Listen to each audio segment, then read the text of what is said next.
le papier bien torché de Sabrina Colongo.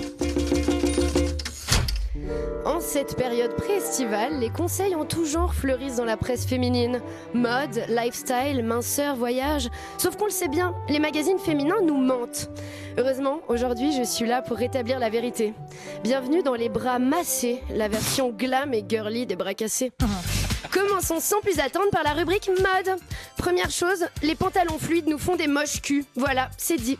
En revanche, ils sont très agréables à porter. C'est une raison tout à fait valable pour continuer à le faire. Même ça fait beaucoup trop blul quand on marche.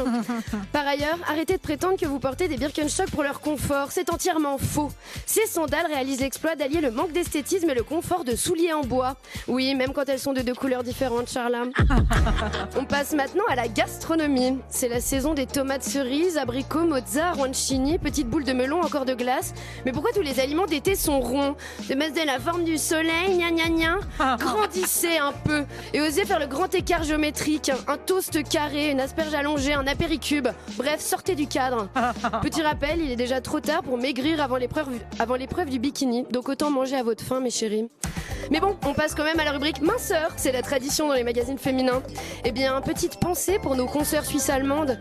Car si le concept de summer body nous met déjà la pression ici, c'est le Sommer body qui sévit de l'autre côté de la barrière de Rochety. Le Jan Sommer body pour être précise.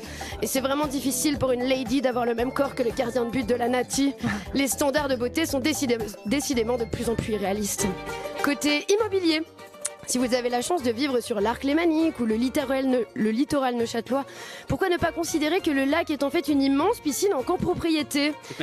C'est peut-être le seul bien auquel vous aurez accès au cours de votre vie, donc profitez-en, mes fancy bitches. Comme je le dis toujours, quand on n'a pas les fonds pour l'apport, le déni fait des merveilles. On passe au lifestyle.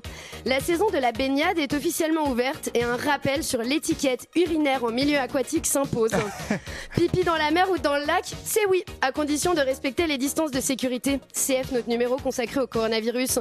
Par contre, pipi dans la piscine ou dans le jacuzzi, c'est un big no-no, les mimi cracra.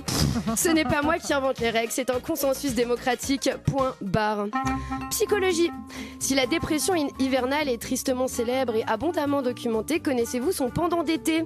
C'est la phase maniaque estivale, pardi, caractérisée par un besoin irrépressible de faire des achats compulsifs et des soirées arrosées, de partir loin, le tout agrémenté de sexe débridé.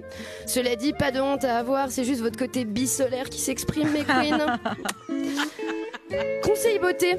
Avez-vous honte de vos auréoles? Est-ce que votre sudation vous dérange? Pas d'inquiétude à avoir. Et si vous voyez plutôt votre transpiration comme le signe que votre corps pleure de joie au retour des beaux jours? Et pendant les moments les plus torrides, même l'arrière de vos genoux ou votre oreille a le droit de s'émouvoir. Vous n'êtes pas dégueulasse, vous êtes juste hypersensible au bonheur. Côté musique, vous le savez sans doute, l'été c'est la saison des festivals. Et qui dit festival dit mouvement de foule avinée. Aïe aïe aïe, c'est drôlement pénible.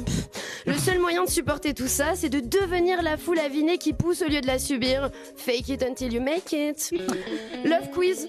Êtes-vous plutôt surfeur basque avec des boucles d'or, Latin lover un peu macho, ou encore poète maudit trop craquant? Aucun des trois. Quelle angoisse. D'ailleurs, si un mec sort sa guitare sur la plage et gratte les premiers accords de Wonderwall, faites diversion en criant « Derrière toi, les frères Gallagher qui se reforment !» et prenez vos jambes à votre cou. Non, cet été, on laisse tomber les amours de vacances qui sont nettement surcotés. À quoi bon? Franchement, quand le meilleur moment consiste à avoir du sable dans l'arrêt, c'est que c'est peut-être pas si ouf. En revanche, on mise tout sur les amitiés de vacances. Il y a tout à y gagner. On a toujours besoin de quelqu'un qui nous dise si la ficelle de notre tampon dépasse du bikini. Enfin, je finirai par une petite pensée pour celles et ceux qui n'ont pas la chance de partir cet été.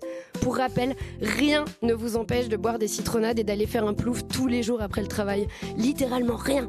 Faites-le. Bref, bon été tout le monde, on se voit à la rentrée. Et n'oubliez surtout pas d'emporter votre numéro des bras massés à la plage.